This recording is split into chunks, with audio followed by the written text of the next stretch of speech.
ফুলবাড়ি থানার একটা ছোট্ট একটা গ্রাম। আমাদের গ্রামের নাম হচ্ছে শিমুলবাড়ি, অনেকে বলে থাকে মিয়াপাড়া। তো অনেক মানে এই জায়গায় আমাদের গ্রামের ভিতরে ছোট্ট একটা পার্ক। ভাই আপনার কেমন লাগলো ভাই? খুব সুন্দর, আলহামদুলিল্লাহ।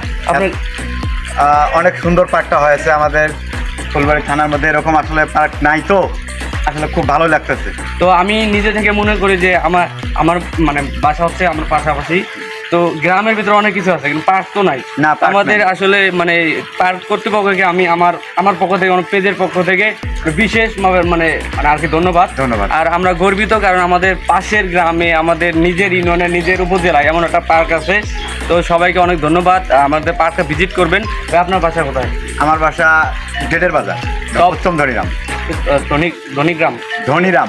এই যে প্রথম আসলেন না এর আগে আসছেন? না, এই জায়গায় প্রথম আসলাম, আজকে শূন্য আইছি। অনেক ভালো লাগছে তো না? অনেক ভালো লাগছে। মানে এই জায়গায় কিন্তু ফ্যামিলি নিয়ে আসা যাবে, কারণ হ্যাঁ, গ্রামের অবশ্যই। ভিতরে একদম নিরিবিলি। হ্যাঁ। তো ভাই ধন্যবাদ। আর ঈদ উল ফিতর উপলক্ষে ঈদ মোবারক ভাই। ঈদ মোবারক। তবে ধন্যবাদ। জন্য কিউট করতেছে এবং আপনারা দেখতে পারবেন। সো সুইমিং পুলেও আমরা কাছাকাছি গিয়ে কয়েকটা ছবি উঠাইছি, ভিডিও করছি।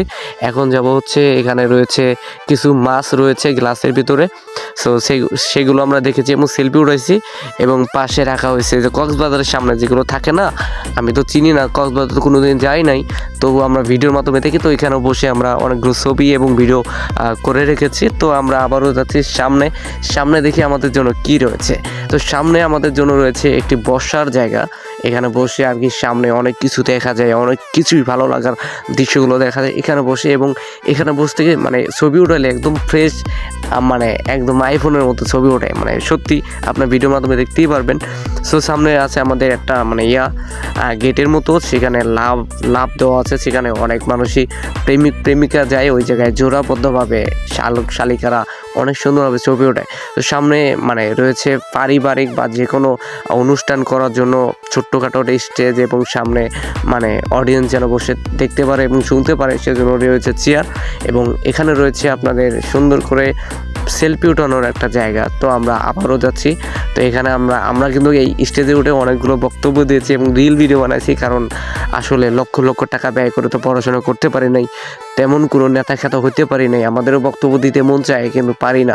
তো এখানে দেখছি যে হঠাৎ করে স্টেজটা ফাঁকা, মানে বক্তব্য দেওয়ার জায়গা আছে, সামনে অডিয়েন্স না থাক, বাট তবু অনেকগুলো বক্তব্য দিয়েছি মন থেকে, কারণ নেতা খ্যাতা তো না, কারণ আমাদের বক্তব্যকে কে শোনে, আর আমরা বক্তব্য দিতেও পারি না। তো এই সুযোগে আমরা কিছু বক্তব্য দিয়েছি এবং এখানে রয়েছে বিভিন্ন রকম বসার জায়গা যেগুলো আপনি এনজয় করতে পারবেন। তো গাইস, এত সময় আমাদের সাথে থাকার জন্য, আমার ভিডিওতে থাকার জন্য আপনাদের অসংখ্য ধন্যবাদ। এবং কন্টিনিউ নতুনভাবে ব্লগ করার চেষ্টা করছি এবং ব্লগ করার চেষ্টা করে যাব এবং অনেক কিছু দেখানোর চেষ্টা করবো, যেহেতু আমরা গ্রামে থাকি। গ্রামের নানান কিছু দৃশ্য দেখতে পাবেন আমার পেজ থেকে।